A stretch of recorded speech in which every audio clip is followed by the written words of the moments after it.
Hello students, இந்த வீடியோல நம்ம exercise set 2.4ல இருக்க questions பார்க்கலாம். அதுல first questionல என்ன சொல்லிருக்காங்கன்னா ஒரு plant இருக்குன்னு சொல்றாங்க. சரியா? இந்த plantோட height வந்து இனிஷியலா 1.75 feet இருக்கு. ஆனா ஒவ்வொரு மாசமும் இது எவ்வளவு வளருதுன்னா 0.5 feet வந்து வளருதுன்னு சொல்றாங்க. சரியா?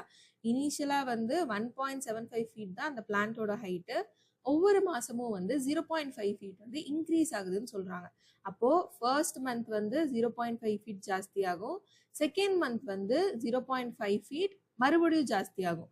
அப்போ ஆல்ரெடி இன்க்ரீஸ் ஆன 0.5 ஃபீட் கூட செகண்ட் மந்த் வந்து இன்னொரு 0.5 ஃபீட் வந்து ஜாஸ்தி ஆகும். சரியா? இப்போ நம்ம கிட்ட ஃபர்ஸ்ட் கொஸ்டின்ல என்ன கேக்குறாங்கன்னா find the height after 7 months, அதாவது 7 மாசத்துக்கு அப்புறம் அந்த பிளான்ட்டோட ஹைட் வந்து எவ்வளவு இருக்கும்னு கண்டுபிடிங்கன்னு சொல்றாங்க. நமக்கு என்ன தெரியும், ஒரு மாசத்துல வந்து 0.5 ஃபீட் வந்து ஜாஸ்தி ஆகுன்றது தெரியும். அப்போ 7 மாசத்துக்கு எவ்வளவு ஜாஸ்தி ஆகும்னா 7 into 0.5 ஃபீட் ஜாஸ்தி ஆகும். அப்போ 7 மாசத்துல அந்த பிளான்ட்டோட ஹைட் எப்படி இருக்கும்னா 7 into 0.5 ஃபீட்னா 3.5 ஃபீட் வந்து ஜாஸ்தியாகி இருக்கும். 1.75 less 3.5, அதாவது ஆல்ரெடி இருக்க 1.75 ஹைட்டோட 3.5 ஃபீட்டை வந்து ஆட் பண்றோம். அப்படி ஆட் பண்ணோம்னா நமக்கு என்ன ஆன்சர் கிடைக்கும்னா 1.75 less 3.50. 5 வந்து இந்த 5க்கு நேரா இங்க போட்டுறக்கூடாது, இந்த டெசிமல் பாயிண்ட்ஸ் வந்து கரெக்டா பார்த்து வைக்கணும். சரியா? இப்போ வந்து இங்க 5 ஆயிரும், இங்க 12, இங்க 5. அப்போ 7 மாசத்துக்கு அப்புறம் இந்த பிளான்ட்டோட ஹைட் எவ்வளவு இருக்கும்? 5.25 ஃபீட் இருக்கும். சரியா? இதுதான் வந்து ஃபர்ஸ்ட் கொஸ்டினோட ஆன்சர். இப்போ செகண்ட் என்ன கேக்குறாங்கன்னா make a table of values for T varying from 0 to 10 months. இப்போ இந்த இடத்துல டீயை யூஸ் பண்ணி இவங்க மந்த்தை தான் வந்து ரெப்ரசென்ட் பண்ணியிருக்காங்க. அதாவது ஒவ்வொரு பீரியட் ஆஃப் டைமுக்கும் எவ்வளவு மாறுது அப்படின்னு கேட்டிருக்காங்க. இங்க நம்ம பீரியட் ஆஃப் டைம் எதுல மெஷர் பண்றோம்? மந்த்ஸ்ல மெஷர் பண்றோம். கரெக்டா? அப்போ இங்க டீயோட வேல்யூ வந்து என்னன்னா மந்த்னு அர்த்தம். And show how the height h increases every month. Height h வந்து ஒவ்வொரு மாசமும் எப்படி ஜாஸ்தி ஆகுதுன்றத சொல்லுங்க அப்படின்றாங்க. அப்போ இந்த இடத்துல ஹெச் வந்து ஹைட்டு, டி வந்து மந்த். இந்த மந்த்தை பேஸ் பண்ணி தான் ஹைட் மாறும். சரியா? இந்த மந்த் பேஸ் பண்ணி ஒவ்வொரு மந்த் பொறுத்து தான் வந்து ஹைட் இன்க்ரீஸ் ஆகும். ஒவ்வொரு மந்த்லயும் வந்து 0.5 ஃபீட் வந்து இன்க்ரீஸ் ஆகும்ன்றது நமக்கு தெரியும். அப்போ ஃபர்ஸ்ட் மந்த்ல எப்படி இன்க்ரீஸ் ஆகும்னா 1.75 less 0.5. அப்ப ஆன்சர் வந்து 5, 12, 2.25. அப்ப ஃபர்ஸ்ட் மந்த்ல வந்து ஹைட் எவ்வளவு இன்க்ரீஸ் ஆகுது? 2.25 இன்க்ரீஸ் ஆகுது. இப்போ செகண்ட் மந்த்ல ஆல்ரெடி நமக்கு ஃபர்ஸ்ட் மந்த்ல எவ்வளவு ஹைட் இருக்கோ அது கூட 0.5 வந்து ஆட் பண்ணணும். அப்போ 2.25 plus 0.5 which is equal to 572. அப்ப வந்து 2.75 தான் செகண்ட் மந்த்ல அந்த பிளான்ட்டோட ஹைட். இப்ப தேர்ட் மந்த் 2.75, இது இங்க இருக்கிறது இங்க எழுதிட்டோம். செகண்ட் மந்த்ல இருக்க ஹைட்டை தேர்ட் மந்த்ல எழுதிட்டு அதுக்கப்புறம் நம்ம ஆட் பண்றோம் 0.5. அப்ப நம்ம பிளஸ் பண்ணோம்னா 5, 12, இங்க 1 போயிடும். அப்ப 3.25. அதே மாதிரி இப்ப ஃபோர்த் மந்த்ல 3.25 plus 0.5 which is equal to 573, 3.75. Fifth மந்த்ல வந்து 3.75 plus 0.5 which is equal to 5, 2, இங்க 1னா 4.25. இப்போ அடுத்து சிக்ஸ்த் மந்த்ல எவ்வளோனா 4.25 plus 0.5. அப்போ இங்க 5, இங்க 7, இங்க 4. செவன்த் மந்த்ல வந்து 4.75 plus 0.5 which is equal to 5, 12, இங்க 1 போச்சுன்னா 5.25. இப்போ பாருங்களேன், இங்க கிடைச்ச 5.25ங்கிற ஆன்சர் தான் வந்து இங்கேயும் நமக்கு கிடைச்சது. நம்ம என்ன பண்ணலாம்னா 1.75 plus 7 into 0.5 பண்ணாலும் அதே ஆன்சர் தான் கிடைக்கும். அப்படி இல்லாம நம்ம 1.75 கூட 0.5 வந்து 7 டைம்ஸ் ஆட் பண்ணாலும் நமக்கு இந்த ஆன்சர் தான் கிடைக்கும். அப்போ 5.25 plus 0.5 which is equal to இங்க 5, 7, இங்க 5 வந்துடும். அப்போ 5.75 தான் பிளான்ட்டோட ஹைட். எப்போ? 8th மந்த்ல. இப்போ அடுத்து 9th மந்த். இப்போ 5.75 plus 0.5 which is equal to இங்க 5 இங்க 2 இங்க 6.25. 10th monthல வந்து 6.25 plus 0.5 which is equal to 576. அப்போ 10th monthல நமக்கு plant எவ்வளவு வளர்ந்திருக்கு 6.75 feet வந்து வளர்ந்திருக்கு. first monthல இனிஷியலா அதாவது 0th monthல வந்து 1.75 feet இருந்தது வந்து கொஞ்சம் கொஞ்சமா plus 0.5 plus 0.5 plus 0.5ன்னு எவ்வளவு வளர்ந்துச்சு 6.75 feetனு வளர்ந்துருச்சு. இப்போ நம்ம கிட்ட சொன்ன மாதிரியே நம்ம ஒரு டேபிள் வந்து வரைஞ்சாச்சு.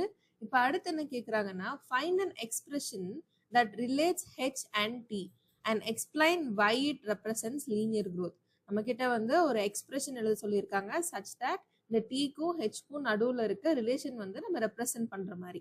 இப்போ நம்ம என்ன எக்ஸ்பிரஷன் எழுதலாம்னா நமக்கு தெரியும் ஒவ்வொரு மாசமும் வந்து 0.5 feet வந்து ஜாஸ்தி ஆகுதுன்றது தெரியும். இனிஷியலா எவ்வளவு ஹைட் இருந்துச்சு 1.75 feet தான் ஹைட். அப்ப நம்ம எப்படி எழுதலாம்னா 1.75 feet plus 0.5 into t. ஏன்னா t இங்க என்ன ரெப்ரசன்ட் பண்ணுது மந்த் ரெப்ரசன்ட் பண்ணுது. அப்போ ஒவ்வொரு மந்தோட வேல்யூ இங்க நம்ம சப்ஸ்டிடியூட் பண்ணோம்னா நமக்கு ஆன்சர் என்னங்கிறது கிடைச்சிடும். இப்போ ஒருவேளை 1.75 plus 0.5 into செகண்ட் மந்த்னு வச்சுக்கலாம். அப்போ இன்டூ 2 பண்ணோம்னா நமக்கு என்ன ஆன்சர் கிடைக்கும் அப்போ 1.75 plus 1 0.5 into 2 வந்து 1. அப்போ நம்ம ஆட் பண்ணோம்னா என்ன ஆன்சர் கிடைச்சிரும் 2.75ன்னு ஆன்சர் கிடைச்சிரும். அப்போ அதே ஆன்சர் தானே நமக்கு இங்கேயும் கிடைச்சிருக்கு. அப்போ நம்ம எப்படி ரெப்ரசன்ட் பண்ணலாம்னா h of t is equal to 1.75 plus 0.5 t. இதுதான் வந்து நம்மளோட எக்ஸ்பிரஷன். சரியா? ஏன் நம்ம h of t ன்னு போட்டிருக்கோம்னா நம்ம இப்ப கண்டுபிடிக்க போறது ஹைட் தான். ஹைட் எதை பேஸ் பண்ணி மாறுது t-யை பேஸ் பண்ணி தான் மாறப்போகுது. அதனாலதான் நம்ம வந்து இப்படி எழுதியிருக்கோம். இப்ப அவங்க கேட்ட எக்ஸ்பிரஷன் வந்து இதுதான். இந்த எக்ஸ்பிரஷனை நம்ம சப்ஸ்டிடியூட் பண்ணோம்னா எந்த மந்த்துக்கு வேணாலும் நம்ம என்ன வேல்யூங்கிறத கண்டுபிடிச்சிக்கலாம். அடுத்து என்ன கேக்குறாங்க and explain why it represents linear growth. ஏன் linear growth வந்து ரெப்ரசன்ட் பண்ணுதுன்னு கேக்குறாங்க. இப்போ இந்த டேபிளை பாருங்களேன் ஒவ்வொரு மந்த்துமே வந்து ஈக்குவல் அமௌண்ட் தான் வந்து நமக்கு இன்க்ரீஸ் ஆகுது. ஃபர்ஸ்ட் மந்த்தும் 0.5 தான் செகண்ட் மந்த்தும் 0.5 தான். எந்த இடத்துலயுமே வந்து ஒரு இடத்துல 0.7ஓ ஒரு இடத்துல 0.2ஓ அந்த மாதிரி இன்க்ரீஸ் ஆகல. ஸோ ஈக்குவலா ஒரே அமௌண்ட் வந்து இன்க்ரீஸ் ஆகுறதுனால நம்ம என்ன சொல்றோம்னா லீனியர் growthன்னு சொல்றோம். இப்போ செகண்ட் கொஸ்டின்ல என்ன சொல்றாங்கன்னா a mobile phone is bought for 10,000 rupees.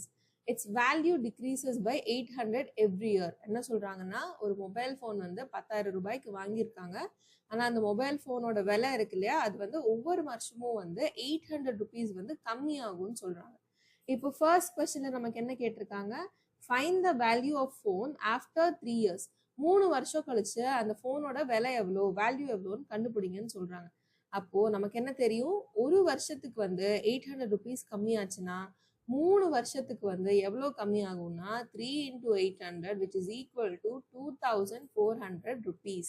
3 வருஷத்துல அந்த ஃபோனோட விலை எவ்வளோ கம்மியா இருக்கும் 2,400 rupees கம்மியா இருக்கும்.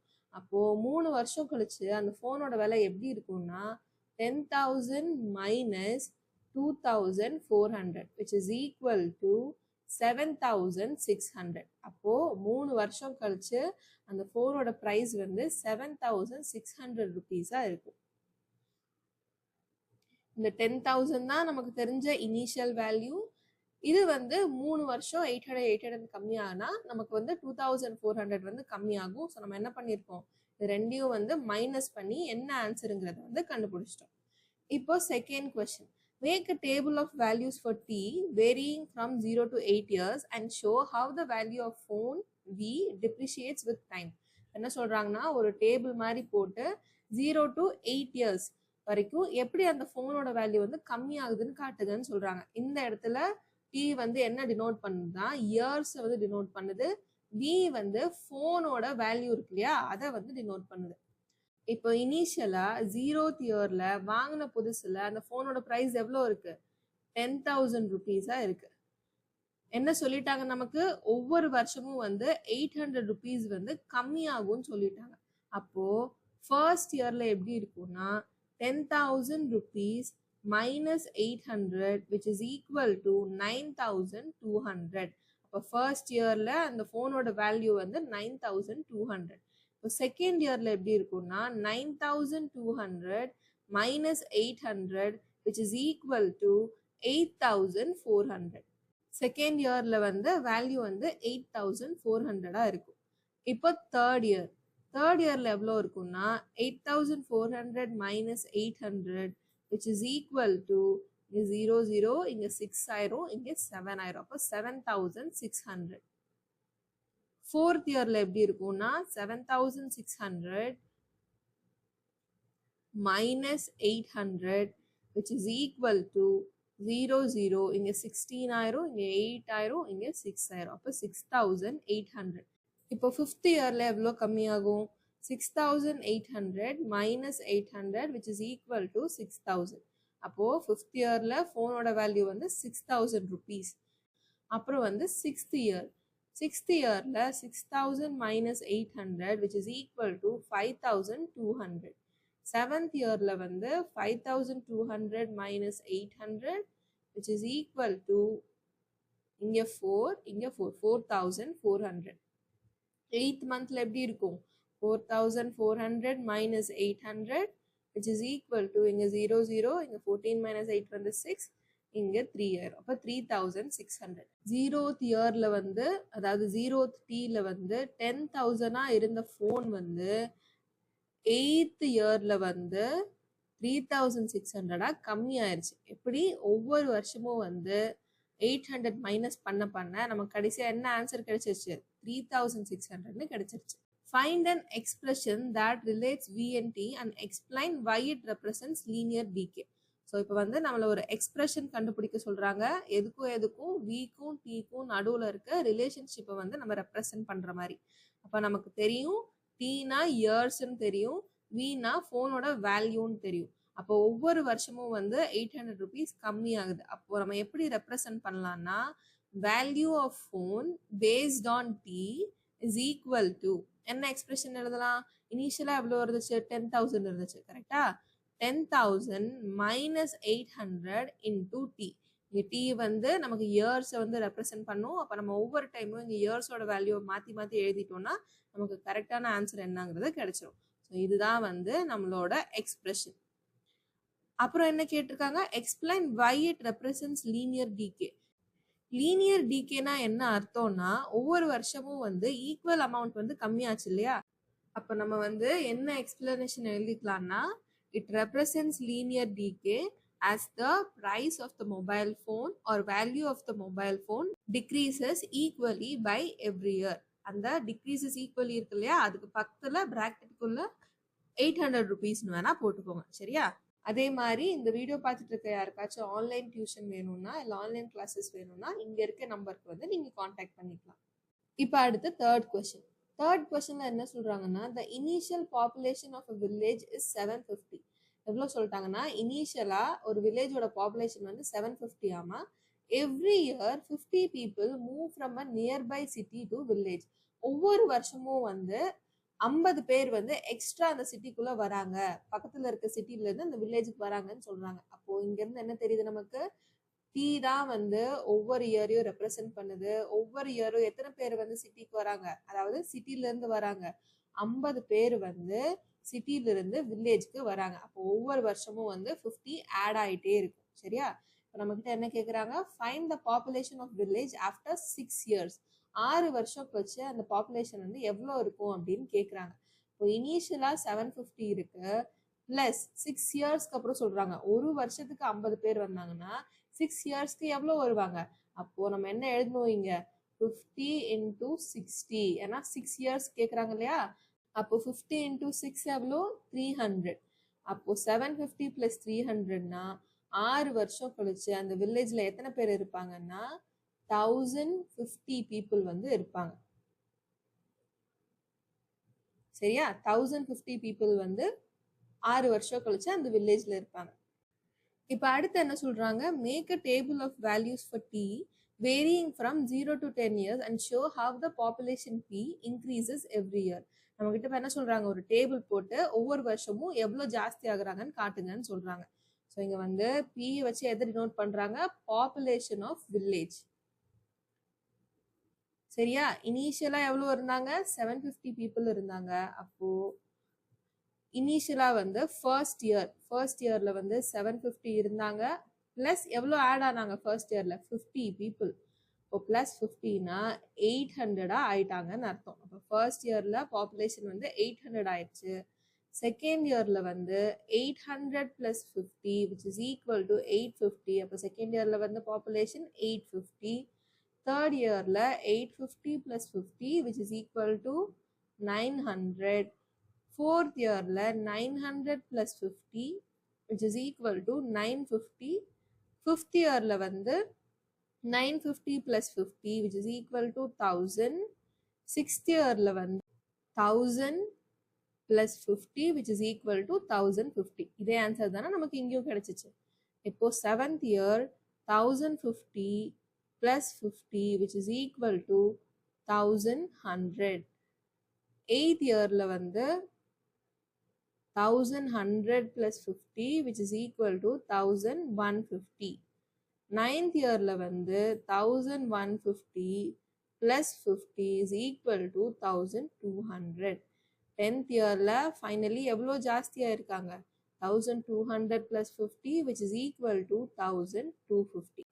அப்போ 10th இயர்ல வந்து 50-50 ஜாஸ்தியாகி 750ல இருந்து எவ்வளோ ஜாஸ்தி ஆயிட்டாங்க? 750ல இருந்து 1250 அந்த பாப்புலேஷன் வந்து மாறிடுச்சு. சரியா?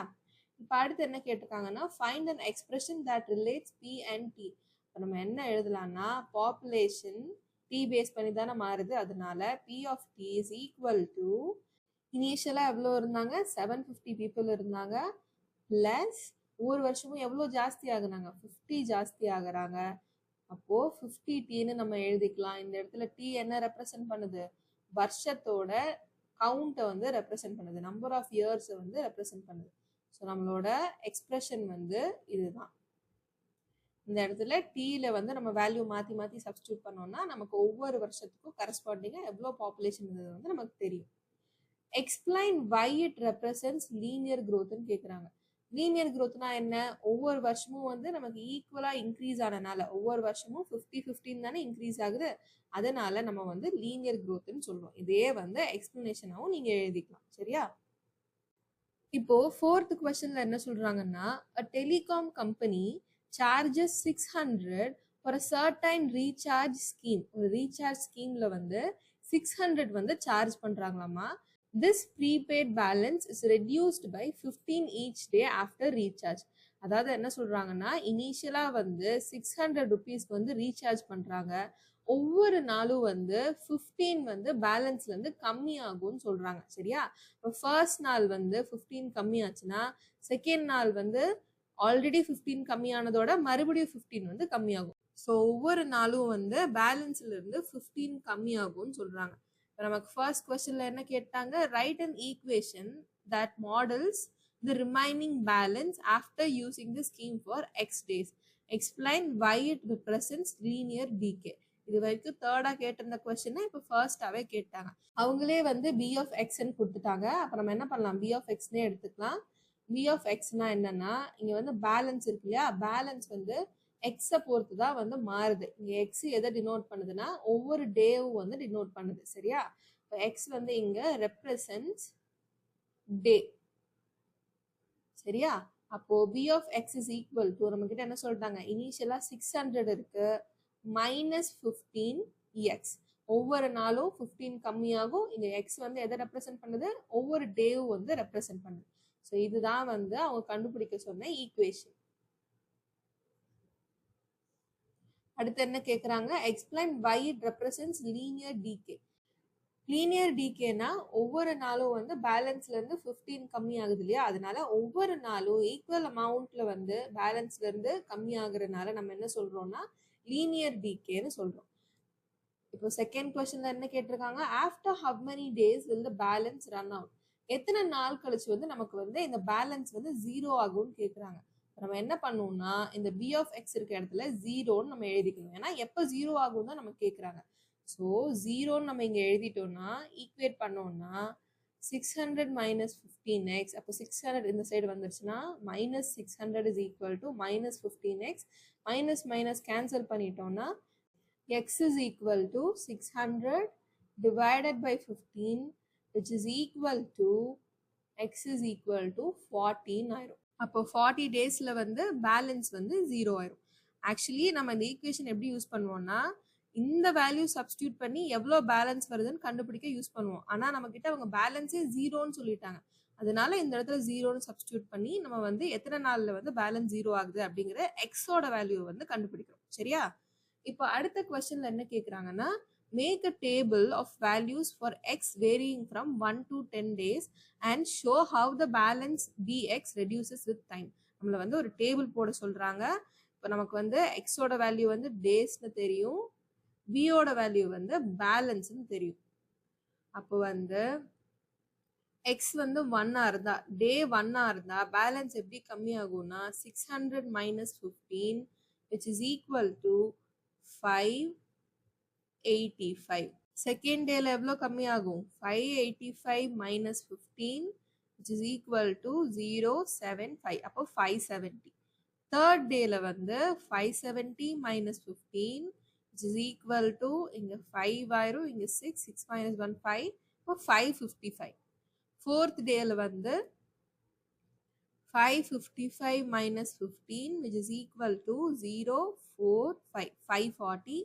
ஃபிஃப்த் டேல வந்து 540 minus 15 which is equal to இங்க 10 ஆயிடுச்சுன்னா இங்க 5 ஆயிரும், இங்க 3 2 இங்க 5. அப்போ 525.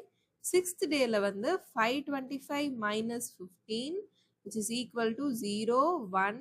இப்போ 510. செவன்த் டேல வந்து 510 minus 15 which is equal to 495.